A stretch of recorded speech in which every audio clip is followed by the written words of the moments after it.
Always great catching up with my next guest, Curtis Blaydes, who once again is in a main event. This time he's taking on Sergei Pavlovich at the UFC Fight Night card, April 22nd. Curtis, how are you, man? I'm doing good, man. How are you?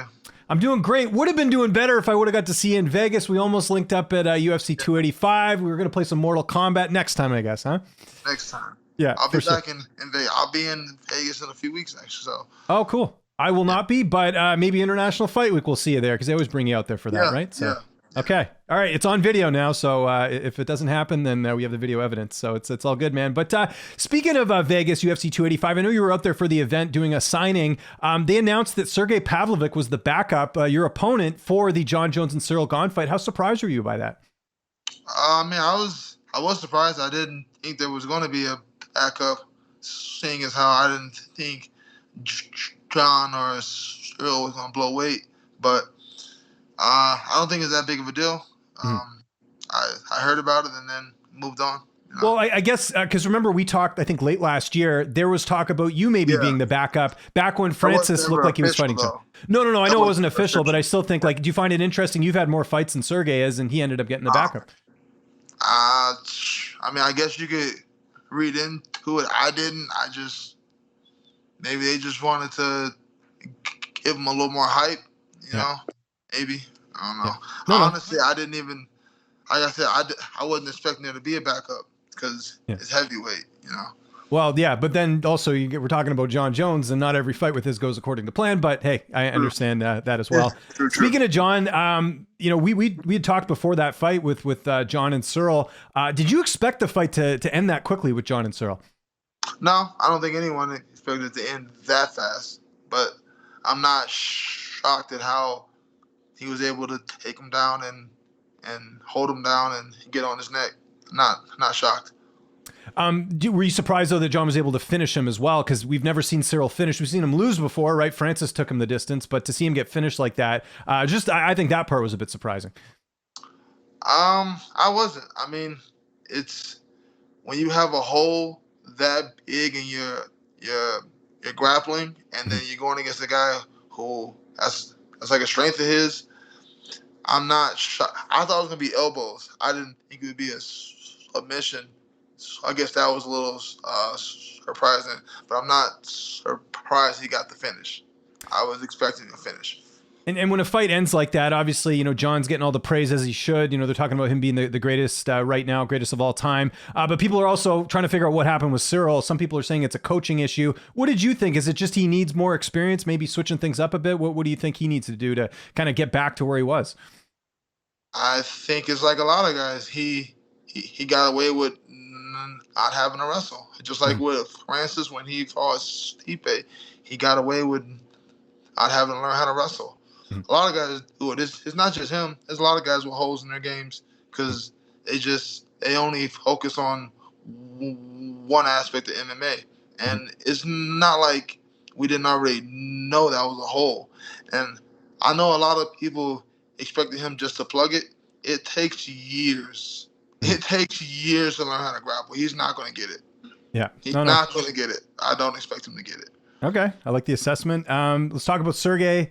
You've obviously been, this was a fight that was even rumored before you guys actually agreed to it. So stylistically, how do you look at this fight?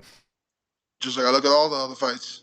I move better. I'm more athletic. He hits hard, just like Eric Lewis, just like Francis, just like every heavyweight.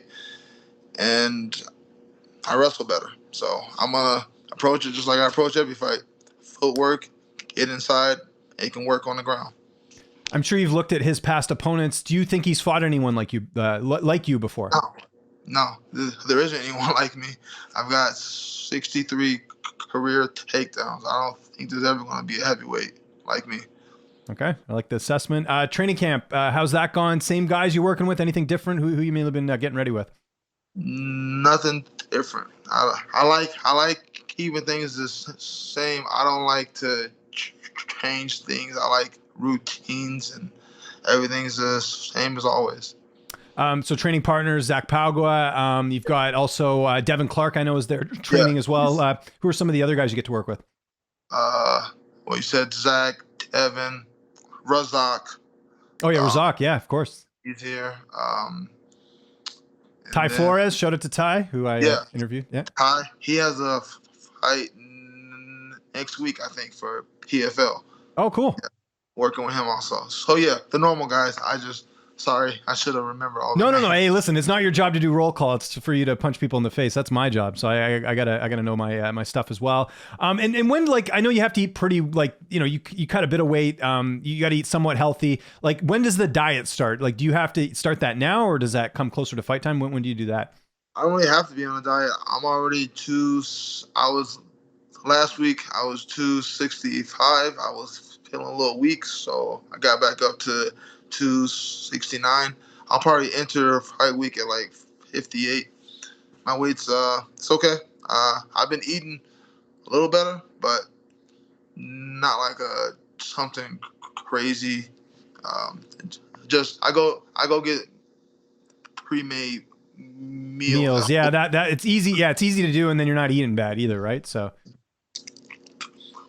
Oh yeah, that's about as close as I get to going on a diet. What about here's a question I don't think I've asked you before. What about when you smoke? You get the munchies sometimes. Is it tough? Do you have to keep like healthy snacks around so you're not eating that candy or any bad stuff? Honestly, I'm not a snacker. I eat like Okay. meals, so I don't really like to snack. I don't. Really? So you don't eat chips or candy or anything? Sometimes, but it's not like a everyday. Like, oh, I'm hungry, I gotta get a snack. I like to eat like 2 big meals a day.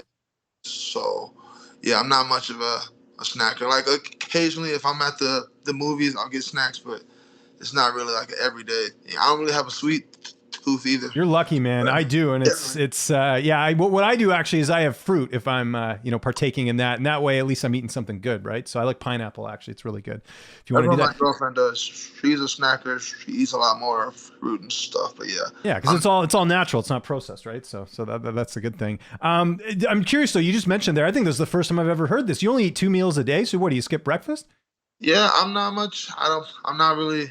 A lot of people get like surprised, like when I go to people's houses, they're like, "Oh, you're not hungry?" I don't really eat a lot. I'll go. I do like intermittent fasting. Yeah, I've been doing it for like 10 years. I like to eat when everything is finished. I don't like to eat in between tasks. I know you're supposed to, but I've been doing it for so long. That's just how my metabolism works. I wake up, I'm not hungry because I ate a big meal the evening before.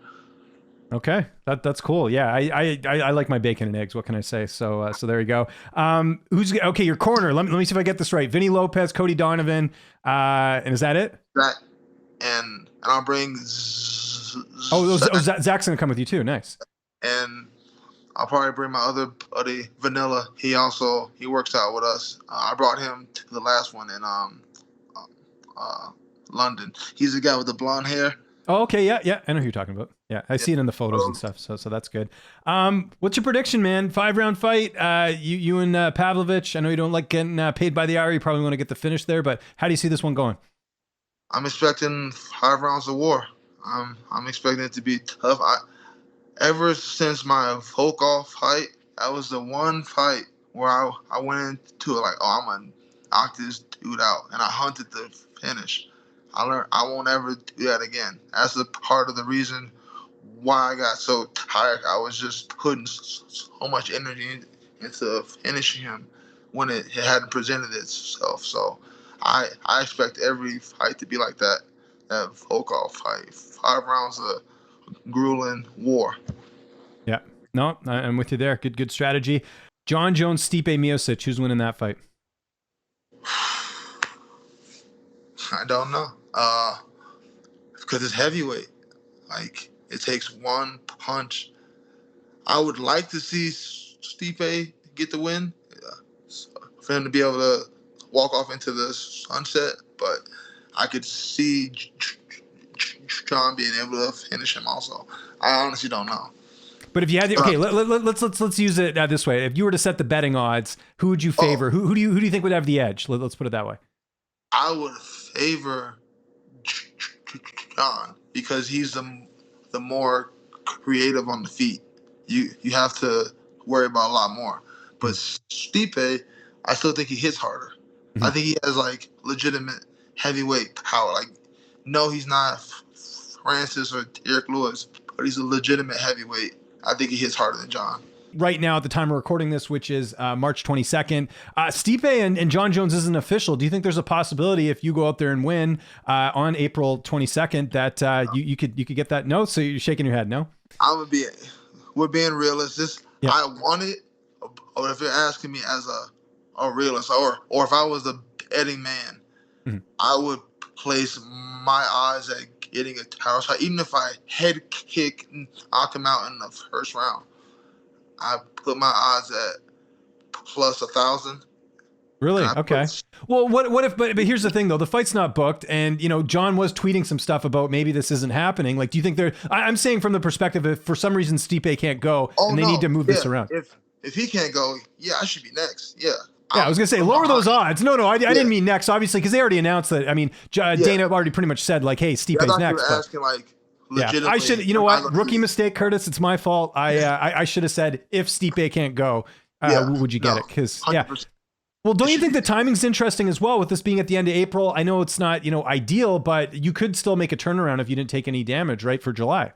Yeah, like I said, if it's a 5-round war, I don't know July because I respect Jon Jones. I would need a legitimate 12-week camp to get ready for one of the GOATs. So, and honestly, I don't have an issue if it goes to Stipe. I don't care because I know this is his last one. This is his last one. So he can have it, get the money, get that pay-per-view money. I'll be here. Yeah, I'm confident I'll be here. Oh, again, if all goes well, would you wait around for the winner of that fight? Is that kind of your plan, or do you feel like okay? Because I was going to say you're running out of guys to fight, Curtis.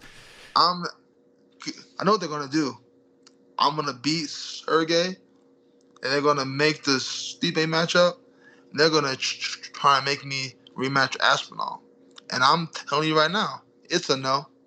Okay. I will wait for my title shot. I'm not going to. I've earned it.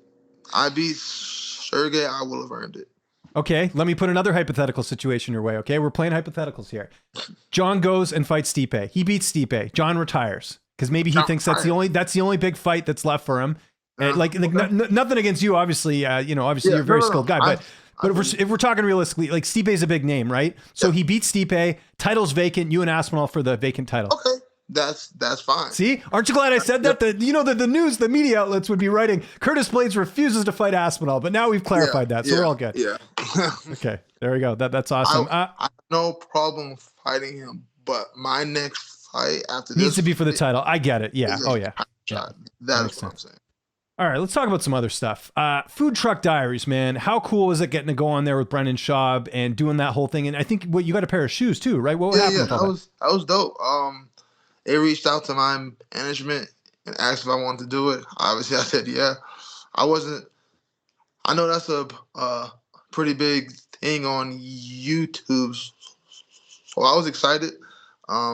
The food was good. I didn't have any expectations on the food. I wasn't sure if it was going to be something I'd actually eat. But it was like a Brazilian empanada, basically meat and cheese and side of bread. It was good.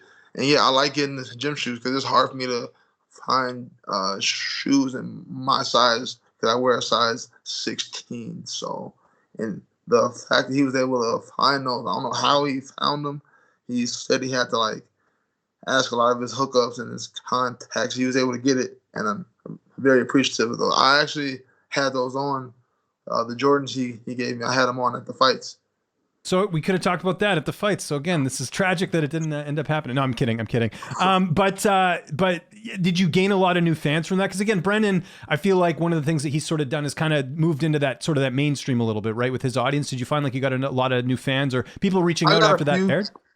I got like an extra 500 out of the blue, that's nice. You don't really get like a random spurt like that out of the blue. So that helped. Like I said, I was just happy because I know it's almost like a badge of honor. Like they don't just interview just anybody. So I was appreciative that they reached out. Now, had you met Brendan before? Because back in the day, he did train in Colorado with Cody Donovan and those guys as well too. Did you ever? You must have come later, I think, right? Yeah, I got there a few years after, but I'd heard a lot of the stories because like you said, he worked out with Cody. He's always telling me really good things about him, and yeah, I don't think we'd ever actually met, but we spoken online before, so Yeah. we had Okay. a few interactions. And I know you can't spoil anything, but how cool is it seeing Austin Hubbard on Ultimate Fighter? It's super dope. Back to back years, I got to watch my homie Zach Zach? last year. Yeah. Now this year I get to watch Austin. It's a blessing. I'm happy to be able to witness it. By the way, did they not nail this season of the Ultimate Fighter? Like, they got two really good, like, that's one thing I think's been missing. No offense to the other coaches the last couple of years, but two big personalities here. You've got, Yeah. Connor, Well, obviously. Yeah. I think it's hard to get guys because you want to relax when you're able to relax. Because I'm not able to relax very often, so I know how it is for guys. And when you're asking these big name guys like a McGregor or like a Usman, like big name guys, they're doing things. You gotta really entice them. I don't know how much they paid McGregor, but I'm sure they paid him a decent amount. That's how they got him.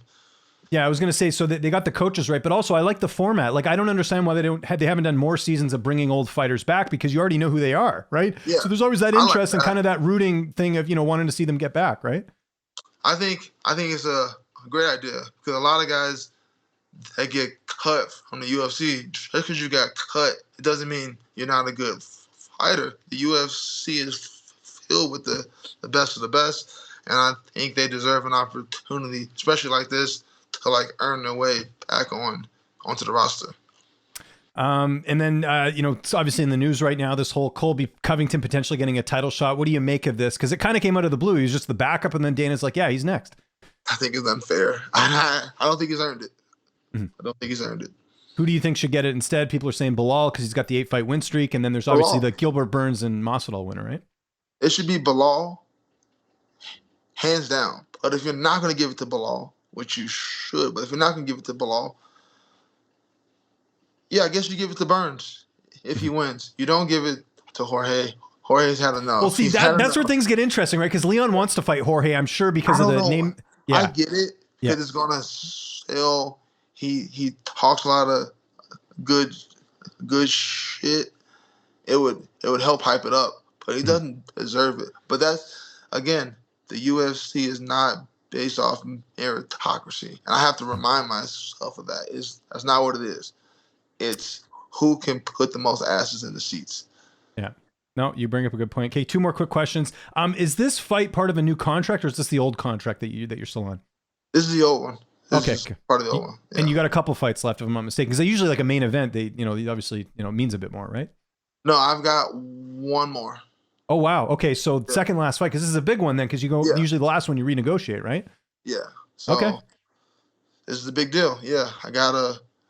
Is that something you're thinking of, or is it just like whatever? I got to go out there and get this title shot. Well, no, yeah, they're intertwined. I know the more fights I win, the better that is for negotiating, and the more fights I win, the more likely I am to get a title shot. So they go hand in hand.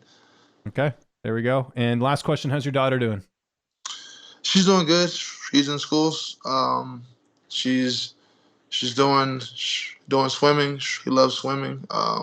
She got a dog. She loves her little dog. That's good. She understands. She's at that age now where she kind of understand what dad does for a living, or no? Yeah.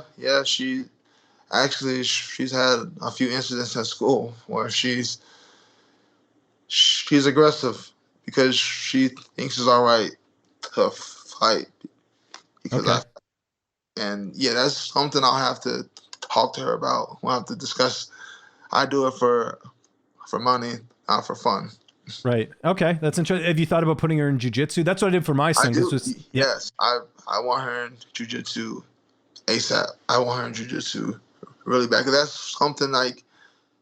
It's like self-defense too. That's one thing. Like my son's in it and he's sort of learning that. It's like, hey, if someone attacks you, here's how you can get out of it without having to like hit someone back, Yeah.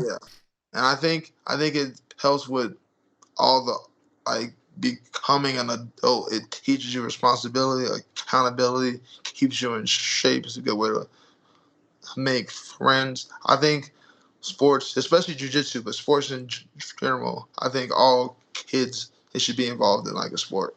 I agree. Curtis, this was awesome. Thanks so much for doing this, man. If there's anyone you'd like to thank before we get out of here, sponsors, social media, you name it, I'll give you the last word. I'd like to thank my management, Vayner Sports. I'd like to thank my team, Elevation Fight team, and all my coaches and my sparring partners, and that's it. Make sure to subscribe to the Low Kick MMA YouTube channel for all the latest news, event previews, and interviews with some of the biggest stars in MMA.